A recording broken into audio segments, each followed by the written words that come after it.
Welcome to the latest episode of Global Class, a podcast where we explore the international expansion stories of the world's fastest growing companies and the career journeys of their globally minded leaders. My name is Aaron McDaniel, and I'm here with my co-host, Klaus Wiehen. Omar Zendhom is the co-founder and host of the award-winning $100 MBA show, a top business podcast with over 90 million downloads. He's also the co-founder and CEO of Webinar Ninja, named one of the fastest growing SaaS companies in 2018. Omar is a former educator and university manager turned entrepreneur, and today he applies his passion for teaching and learning to the business world. In today's conversation, we talk about Omar's strategies for entering new markets and reaching customers, tips for giving timely and culturally sensitive feedback, and examples of effective localized marketing campaigns, and why there's no such things as over-communication in a remote workplace.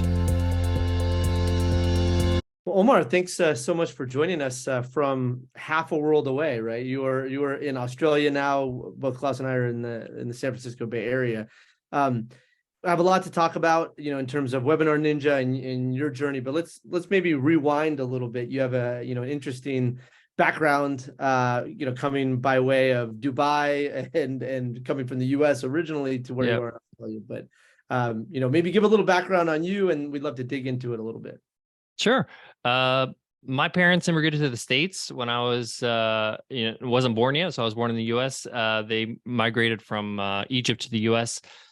So I think that's probably the best gift I ever got in my life, because growing up in that kind of environment, your parents expect you to do well and get good grades, and they sacrificed a lot. I got a real good definition of what hard work means, and it also gave me the sense of adventure. Like the idea of taking a risk in life was not foreign to me, because I saw my parents do it, and I kind of really leaned on that a lot of the times. Both my parents worked. My mom was a dietitian, and my dad was an architect by trade. But during the late 70s, there was a bit of a financial crisis. Lost his job, picked up a sales job just to kind of make ends meet. Fell in love with it. My dad is actually, a car salesman for 25 years, which is like the typical thing that people think about when they can think of sales.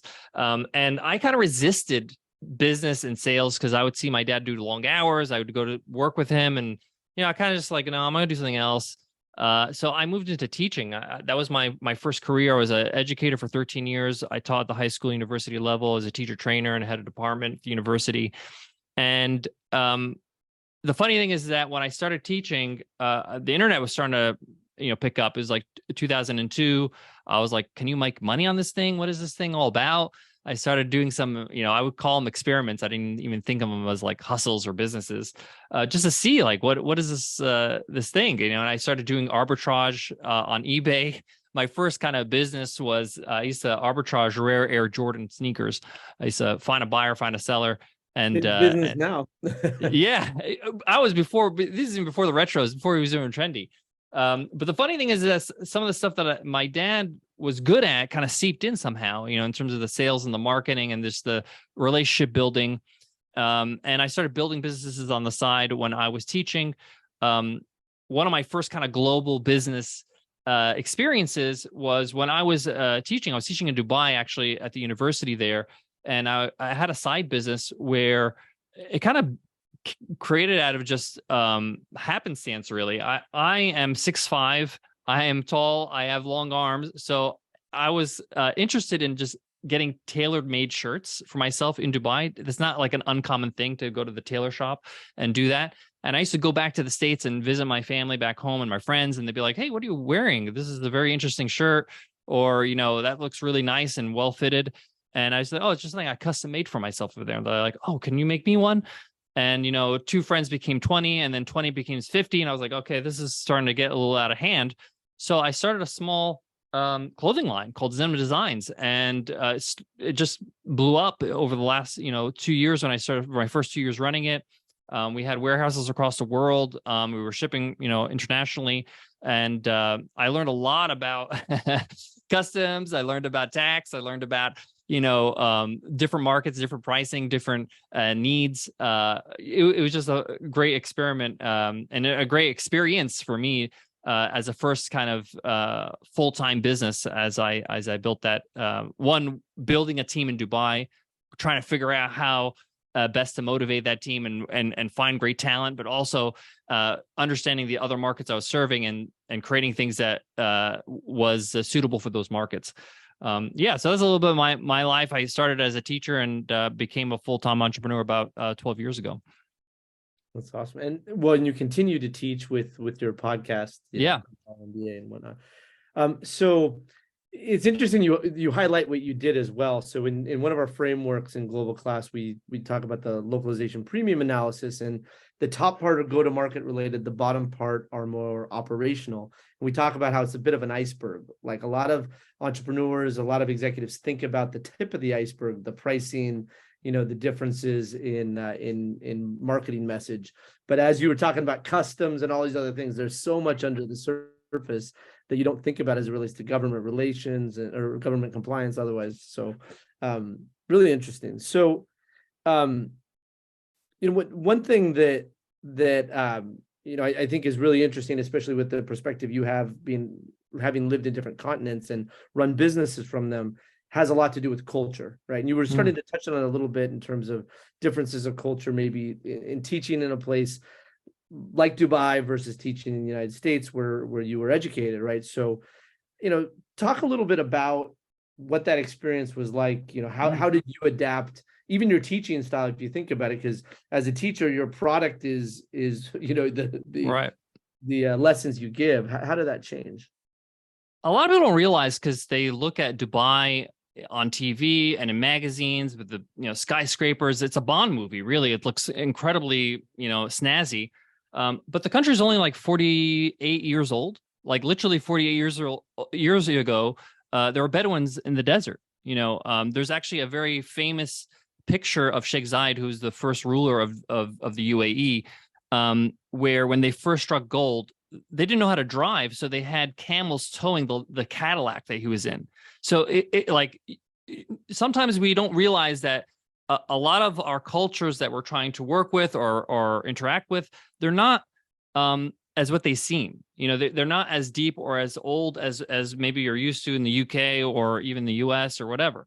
And to illustrate that, one of my first realizations that I'm dealing with a different culture here is one of my first days of school. I was teaching a lesson in my English class, and I wanted to give the autonomy to my students and say, hey, we can do two different activities. We can do this activity or this activity. Let's take a vote. You tell me what you guys want to do. Who wants to do this one? Who wants to do activity A? And then people raise their hand. And who wants to do activity B? And a bunch of other students raise their hand and say, okay, it looks like activity A won. Most people want to do activity A. Let's do it.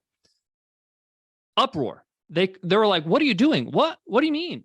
I was like, well, what are you talking about? Most people want to do activity A. We're going to do this one today. It's like, well, that's not fair. I was like, why is that not fair? And it's like, because the other student beside me in this classroom is my equal. You're the teacher. You're the authority. I can take orders from you, but I can't take orders from somebody else that's my equal as a student.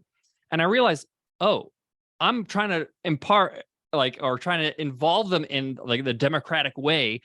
And that's not how they run their country. That's not how they run their culture. Right. And I just thought that was fair. So the idea of what's fair in our heads, whether we think it's right or wrong or the right way, at the end of the day, is not the same thing in other cultures sometimes. And that I had to apply those skills and those learnings even when I was building my team in my clothing line, because we would have team meetings and we would have to make decisions and things like that. And some cultures, they just would rather you just give an order, rather than you just trying to see what everybody thinks and try to sell them the idea. They're like, we don't need to be sold. You already told us. That's it. We're going to do it. So that was a big learning for me, because I thought that you had to negotiate everything you want to move forward and try to get everybody on side. And, this is kind of what we're used to in Silicon Valley and what we're used to in the Western world is like, let's make sure everybody's included in this decision. Not the case in a lot of other cultures. And you're going to be really actually offending them in some way by trying to force that matter. It reminds me of a situation when I studied at Holt International Business School, which is a university. They have campuses around the world, including also in Dubai. And I remember vividly, I was on a team with a Japanese team member, and we were talking about, okay, let's do this project. We have about a month to complete it. Let's set up meetings along the way and discuss, the progress of each team member with the assignments that they have. And this one Japanese team member never came with the progress report. Hmm. He was never saying and giving us any updates. And I was like really frustrated with this guy because, we had set sort of the guidelines, and me as a Danish person, I was very direct. I was like angry, frustrated, went to the principal, and we're like, hey, something is wrong here. Our team member is not completing his assignments, and I'm afraid that it's going to hurt my grades. And so I was really aggressive when it came to that. But then later I sort of realized, having worked with Japan over the last many years, is that Japanese people like to prepare a lot over time, and then at the end come with the information, come with their completed the task and assignment. They don't like to share early because they don't feel comfortable with that. And if I had known that, I would likely have sort of adapted my way of managing that process and collaborating with that team member. So inevitably, you'll experience some culture conflict when you actually start to collaborate with new cultures and are sort of trying to collaborate with team members and so forth when you don't have that experience. So really learning that muscle is really, really important. And so maybe taking it over to the business side of, you bringing Webinar Ninja to new markets. What are some of the things that you did to mitigate the risk of culture conflict? What was the process that you went by to discover new markets, to learn about the culture, to learn about the localization you need to make to then successfully take that business to another market? As just a personal rule, I don't like to invest in things I don't understand. Like, I need to understand what I'm getting into. I have to have some sort of clue of what this is going to be all about. So as a principal, I like to just go on a holiday to where I may want to go and expand to. I know with Webinar Ninja, when we wanted to get into a new market like Scandinavia, we're like, okay, what are some of the markets we want to hit? We want to hit Denmark. Maybe we want to look at Amsterdam, things like that. It's very hard. Yeah, you can watch some things online. You can ask people. You can do some research. It's very hard to get a good taste of the culture and understand how multicultural or monocultural that culture is. Because, for example, the Dutch, they have a very, multicultural kind of environment where they have influences from other cultures. So they're more adaptable the way they're going to do business, or they're going to understand where you're coming from. But for example, when I went to Copenhagen, it's a one-way kind of life, and you have to kind of customize yourself to. It's not a melting pot, you have to being in that culture. In fact, like becoming a citizen is incredibly hard in Copenhagen and beyond. So it's really hard to get into those cultures and understand, okay, if I do things in a certain way, how is that going to adapt? So for an example, I remember when we first started to look at, okay, how much can we charge in these markets, but also what are the current kind of go-to solutions for webinar solutions in those areas? What is kind of the household names that they're currently using, and why are they using it, right? So one of the things that we did is we tried to do as many customer interviews as possible, potential customer interviews in those areas. And when I was there, I would actually go to meetups, go to actually the startup spaces there, talk to people, ask them, hey, what are you using for, to run your webinars, to run your workshops, things like that. And ask them, like, what do you like about it? What do you hate about it? And understand, because it's very hard to understand the language people use when they describe the products, because I wanted to basically use that language in my marketing and my sales and on my pricing pages and everything when I'm targeting that market, especially with Facebook ads and all that kind of stuff. And it's very hard to do that, without being there, without speaking to the people there. I actually got in touch with a lot of the organizations there so that I can later on run webinars for them, so then I can have their emails, so that I can email them surveys. I'm not trying to sell them anything. I just want to learn more about where they're coming from. And a lot of us, I think we just the knee-jerk reaction is I got to act fast. I got to get into the market as soon as possible. There's not that many competitors right now. I should jump in right now. And I like to take my time. I like to understand what I'm doing first, because what we've done sometimes, like when we went into South America, we understand, like we were trying to evaluate which market in South America we want to go in first. And we realized that like our best chance of success is actually Brazil. And I don't want to go in and try to go super wide, and we don't have unlimited funds. So it's best for you to kind of understand where you're getting into, take your time, be a little bit methodical, and understand the market you're in. And then personally, what I like to do, and I could be wrong totally, but what I like to do is just choose one market within that market and try to make an impact, learn from your mistakes in that market, learn what works, what doesn't, and then see if that actually translates to that new market. What we found is that Brazil and Colombia are completely different. Like you got to come in with a different game plan, especially when it comes to marketing and understanding that audience.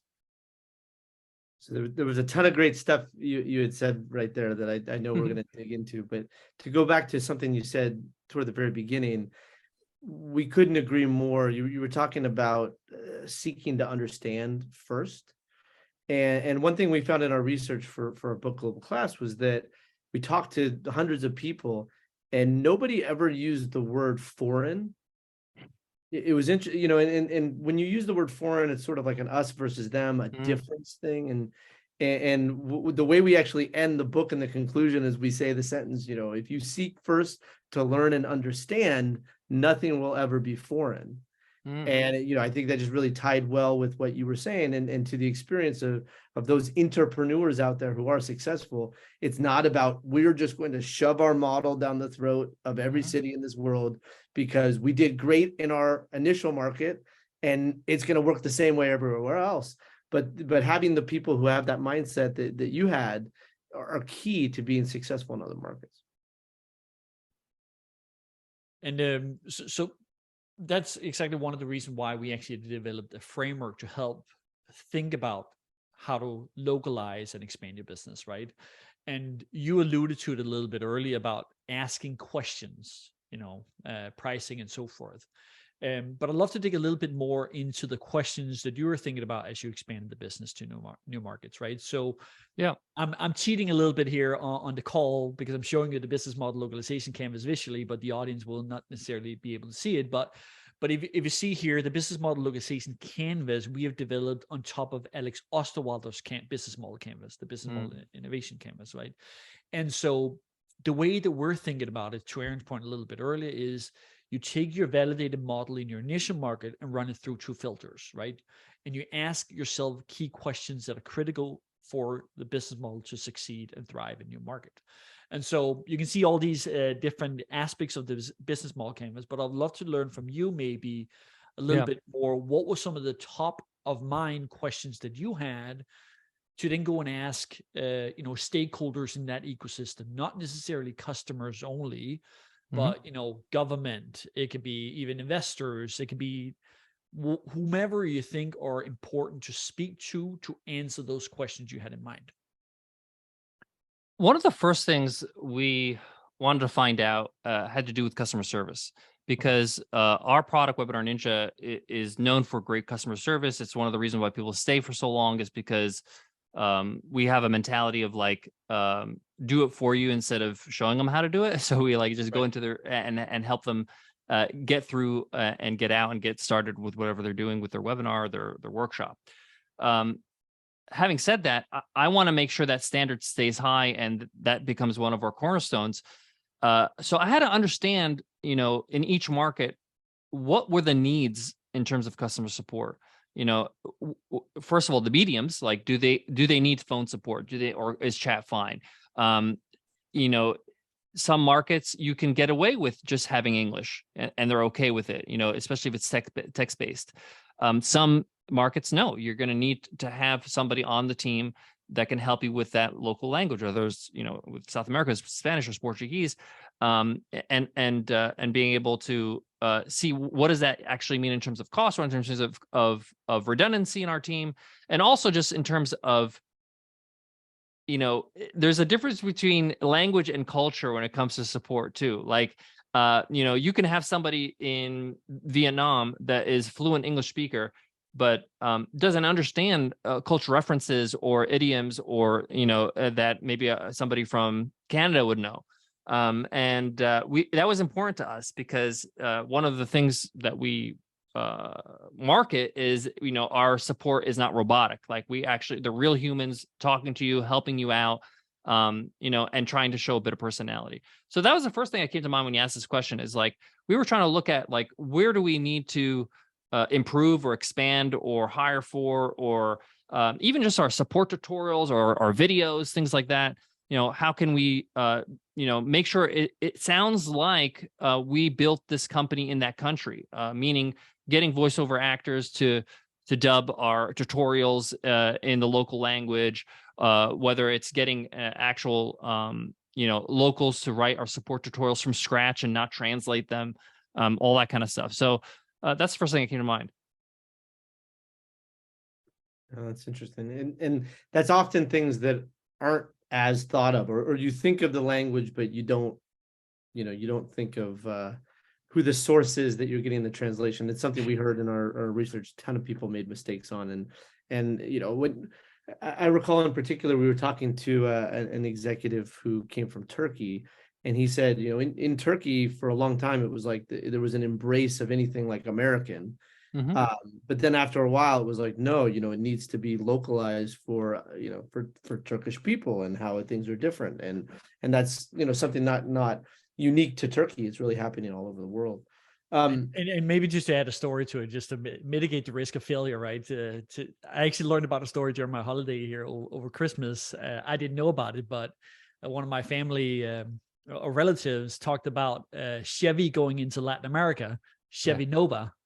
And he asked me, why do you think they weren't successful there?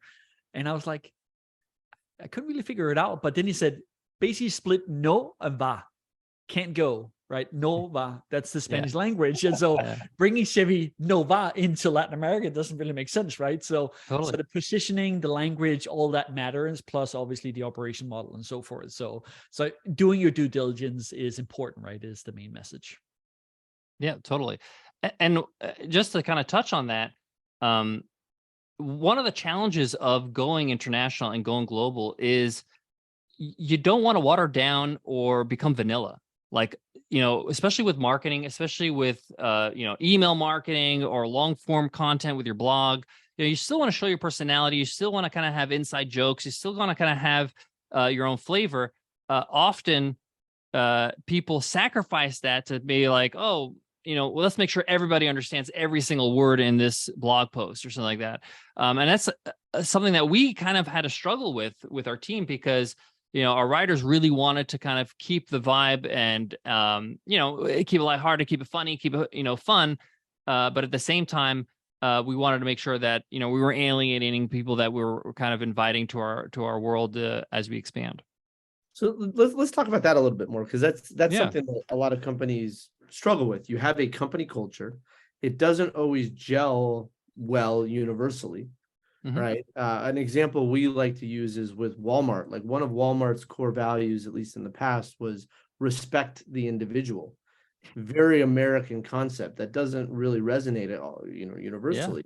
So how do you keep that flavor, but as something you've said previously, like embracing the cultural differences instead of just attempting to work around them? How do you do that? Yeah, I think if it's one of the pillars of the business, especially like in terms of the external culture, what you portray to the market, and it's part of what you're all about, it's just a choice you're going to have to make and live with. There are going to be markets that are just not going to resonate with you. Unfortunately, otherwise you're just gonna have to change your business, right? And change what you stand for. That Walmart example is perfect. And that's just something that they're gonna have to, accept. And that's why I think it's important to think about, where do you want to be in 10 to 15 years? And if you do want to go global, as you start forming these kind of pillars in your business and start, the culture, and even just the messaging, the vision that you put out there in the world. But also internally, I think this is something that we had to really work on. because, we employ people across the world, whether it's in the Philippines or Eastern Europe or in South America or in the Middle East or in Africa. Culturally, it's very hard to have everybody on the same page, especially if you're working remotely. One of the things that we try to do as much as possible is meet in person with team retreats and things like that, because one, you want to make sure that they fully understand the vision of the company that you're putting out there in the world, because they may not get it. They may not be like, what are you talking about? Like, that doesn't really resonate with me. Like the Walmart example. And you need to kind of break that down, because they're an advocate for your business, especially if they're front facing, whether they're marketing or customer support or sales or success or whatever it is. They need to kind of be on board. And the other part is just that, when you're driving towards one goal as a team and you're trying to make sure that everybody's on the same page and singing from the same song sheet, sometimes we think people get it, or we think that everybody's like understanding what you're saying, but just culturally they don't ask questions, or they don't say no, or they don't kind of say, I don't, can you repeat that, or explain that a little bit. So that is something that I learned the hard way through the years of building businesses, and whether that's with a close team next to me in a different culture, or globally, like right now with my team at Webinar Ninja. I guess let's dig into that a little bit more. We talk about managing distributed teams, right? Do you have any sort of specific best practices for people who are looking to build international teams and Yes, want to make sure that they can manage them effectively, not just command and control, but maybe also granting autonomy and trust for them to actually go and lead things, because that can also be very difficult with different cultures that may be more accustomed to that command and control type of way of managing people, right? So I guess my bigger question is, one, obviously, how do you manage the team globally, but also how do you change and shift that mindset in certain employees that are used to the hierarchical approach to management, and empower them to actually go and do things a little bit more autonomously themselves? yeah, that's a great question, because over the years, what we learned is that at the end of the day, people work in incentives. So whether that's incentivizing them through their KPIs. So, for example, one of the principles we have as a remote team is there's no such thing as over communicating. Like, you have to over communicate, given the fact that a lot of it's text-based or recorded video or things like that. So one of the KPIs in most of our team members is, are you over communicating? Like, are you communicating constantly on a daily basis? So we have, for example, daily asynchronous stand-ups, where they answer a question every single day, so we understand where everybody's at in their project, or what they're doing today, or what they got done. But also the understanding that, like, in that first 3 months, this is super critical for us when we hire new people, is to almost bombard them with conversations, with communication, with questions, because we want to get them out of their comfort zone and understand that, like, this is not a passive situation, even if it's asynchronously. So, for example, like, we have a weekly quiz for every single new hire, where they have a lot of open-ended questions. They have a couple questions they have to record on video, things like that, to just get them in the habit of, like, in this team, I got to talk a lot. I got to actually communicate my ideas. I got to contribute to the conversation. So in a cultural point of view, like, for example, we have some team members from the Philippines. They don't like to rock the boat. They like to kind of make sure that everybody's happy, and it's a lot like the Japanese culture, where it's very for the community, and we want to make sure that it's a harmonious kind of situation. And therefore, it's hard for a lot of leaders in that culture to kind of sometimes evaluate people, give constructive criticism or feedback, because they're afraid to offend. So one of the ways we train them to do that is something called just-in-time learning. We schedule it. We don't do it in terms of, like, hey, you did something bad, therefore you have to be in this reprimanding meeting or something like that. So they have a weekly kind of checkup with their team. It's like a one-on-one, where basically they answer 3 questions. It's like, what is one big win for you this week? What is something that you want to get better at? And 3, how can me or the rest of the team help you with that? So we put the onus on them to say, okay, I gotta speak up and improve. And it's just a regular thing we do. It's not like, oh, it's time for me to get in trouble. It's just a time for us to kind of make sure and check in that everybody's on the same page. Interesting. So I want to go back to one thing you talked about, because Klaus and I think there's definitely validation that this is the right way to go, but it kind of goes against a lot of the fast growing company mentality.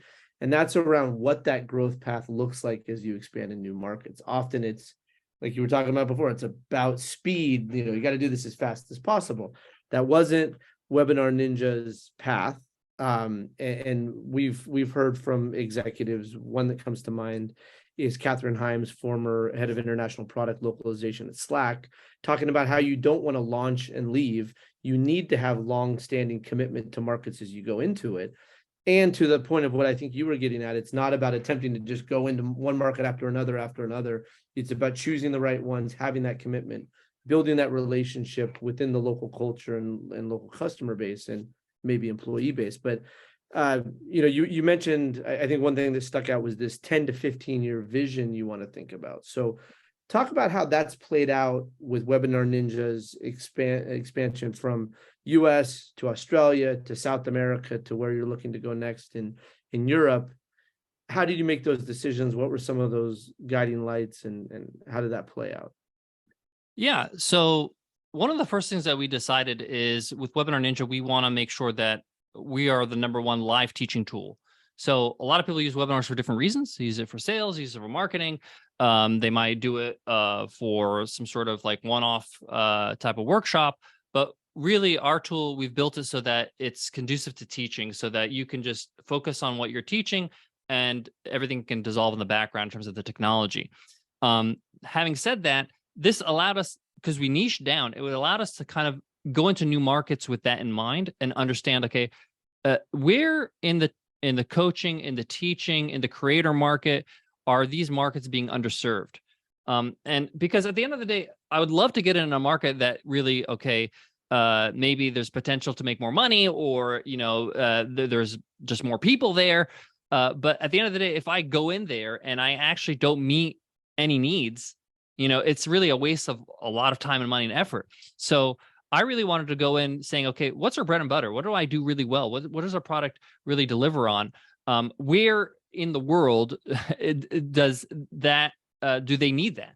And what we found is, like, for example, when we were expanding into South America, we found the reason why we started with Brazil is because one, the Brazilian market often gets kind of neglected in South America when it comes to teaching and learning, because it's kind of easier to kind of go in, because people just think of language and they think, okay, if I just go with Spanish, I can go with a lot more countries and expand easier. But for us, we started there because one, we hired somebody from there, and it allowed us to kind of understand the market a little bit better. And one, we understood that the teaching and learning and the coaching industry there was booming and growing faster than anywhere else in South America. Alongside that, we had some market partnerships, so people that are in that space that we can work with, integration partners as well. So that kind of gave us a leg up in that area. So for us, the vision for us for the long term, 15 years and beyond, is to be the ultimate tool for people to run live courses, to run live training, do their coaching. And in order to do that, we got to find the markets that really need our services, coaches, live learning environments, e-learning environments, things like that. So we start there, and then we try to figure out, what would work best in terms of where in that region we want to get started. I just want to highlight this too, because often what we see, especially for the companies or executives that are in a rush to get this global footprint, is that there's different drivers. One is like, okay, it's the market size. Whereas what I think you're getting at has to do with culture. I think also to be the #1 tool in these markets, what you often see on the other side is these software products that are very easy to make available worldwide. And then they tout, oh, we're, our app or whatever, we're in 150 countries, but you have a very small amount of users in that country. You haven't really localized it. You haven't really committed to the market. You are not number one. You could just have this number to say, oh yeah, we have a bunch of downloads, in different places. But I just want to highlight how what you're saying is very different than that as it relates to a web product, and that path is often not taken, sometimes to the detriment of the company. Yeah, totally. And I mentioned the hire because as a webinar software, it's important for us to be able to run webinars in the local language, in the local culture. Somebody who understands the Brazilian culture and the Brazilian, Portuguese language, but also just because when we run webinars, obviously we're using the tool, so it's kind of like a meta demo. So people are like, okay, as an attendee, I know what it looks like. Questions can be answered in the local language. People can understand like how this is going to work for their own business. Even just the demos, the recorded demos that they watch on the actual webinar are all in the local language of that country. It makes a big difference for us because they don't feel like this is an outside entity coming into our market trying to just take our dollars. They actually feel like we made an effort and we're actually trying to see how this works for them. Awesome. I know we're coming up very close on time, but before we jump into the last part of the podcast, I just want to address a little bit more about the main concept in the book called the global class mindset, right? And what I'm hearing a little bit from you is that the way you're building the company is a little bit along those lines. What we sort of juxtapose the global class mindset is a little bit the legacy mindset, where companies are building with the home market in mind and hard coding the business around that market, meaning you centralize talent, and then that feeds into a little bit more of a management mechanism that is a command and control, because you're building and scaling in one market, you're experiencing that market, and assume that you can transplant that business model into new markets. But you seem to be building the team more distributed, and thereby also building a little bit more flexibility into the organization, because you have a little bit more cultural understanding that then enables future growth. And so just want to ask you a simple question here. How do you think that way of building and how you're building the company currently is enabling your growth into new markets? I'm not sure if like the strategy that we're taking is because it's like a calculated strategy and that's the best way to expand globally. Right. I'm just trying to figure out if I was in that market, if I was somebody who's, in Thailand and I was looking for a webinar software, would this resonate with me? Is this something that I actually need and want? And is it talking to me directly in a way that I feel like, okay, it's just not another global company that's faceless, that has kind of no culture around it. That's kind of how we built our business in the West. And, in a lot of ways, I was the face of the business for a very long time. I was doing a lot of the marketing, sharing my stories, doing my own webinars with the software. So I'm basically just doubling it down what worked for us and just doing it in local markets with local people. Maybe let me give you an example of a company. Sure. I'm not going to mention the company necessarily, but I have had a meeting with a Korean startup that has raised a couple of hundreds of millions of dollars when I traveled to Seoul. And I asked them a simple question: how many languages could you speak at the office? There are 600 employees, and they said 3 languages, right? And so that is a little bit the way that we talk about hard coding the business around one market, that sort of prohibits their ability to see opportunities around the world, but also to tap into employees' insights, into other markets, right? And thereby being able to maybe accelerate a little bit faster, because they're able to see those opportunities, but also quickly ask key questions related to, the business model canvas, to customers locally or to stakeholders locally, because they may have connections there as well. So setting your company up along those lines, hiring a little bit more internationally, or at least with people who have international experiences, in our opinion, will enable your company to build a much more, globally ready company and also product overall, right? So 1,000%. One of the practices that we do is because we try to have a global company and we hire from around the world, and so that we can be able to have an understanding. But our head of product, before we push any changes to the UX or the UI of the software to production, they do a quick video and get feedback from the whole team. Does this make sense?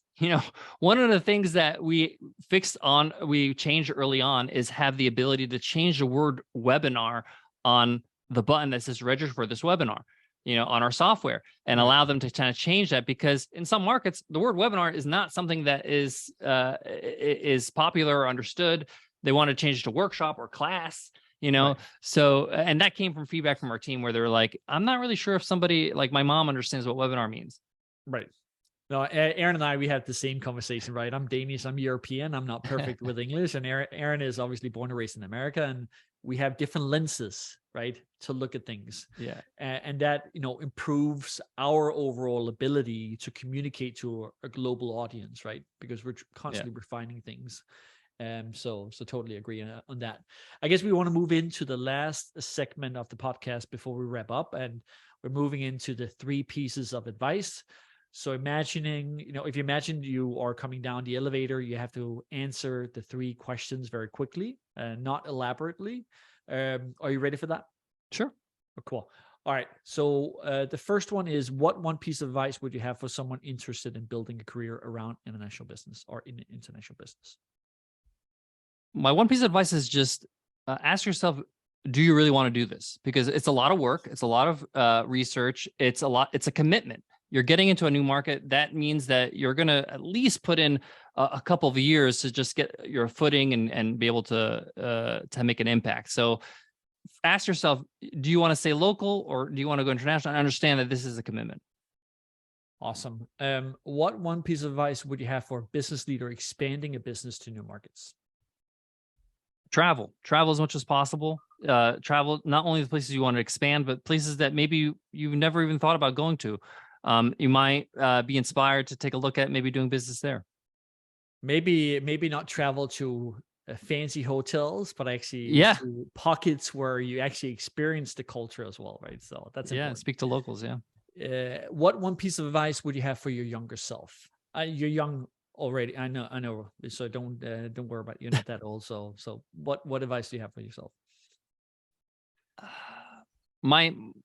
The funny thing is I know that I wouldn't take the advice. I'd be too stubborn. But my quick answer would be to have a long-term view. And this is something that the meaning of long-term when you're younger means like 5 years. But I'm talking, have a 30-year view. What do you want to do in 30 years? What do you want to be known for? What do you want to have built? And that really would be the advice I'd give. But also allow for pivots along the way, right? Yeah, of course. You can't fight change. You can't fight the market sometimes. There you go. And also there's things that are out of your control. You don't have full control over everything that's around you. There you go.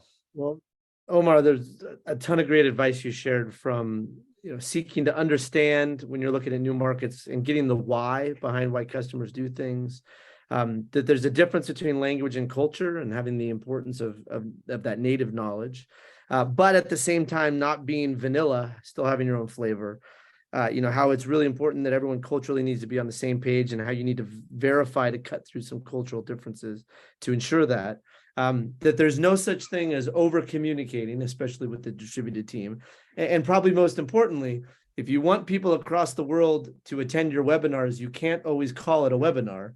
You might have to call it something else to get people to come, right? So thank you, Omar. We really appreciate what you're doing to educate others through your podcast, as well as how you're enabling a lot of people to teach others throughout the world through Webinar Ninja. Thanks, Aaron. Thanks, Klaus. Appreciate it. Thank you.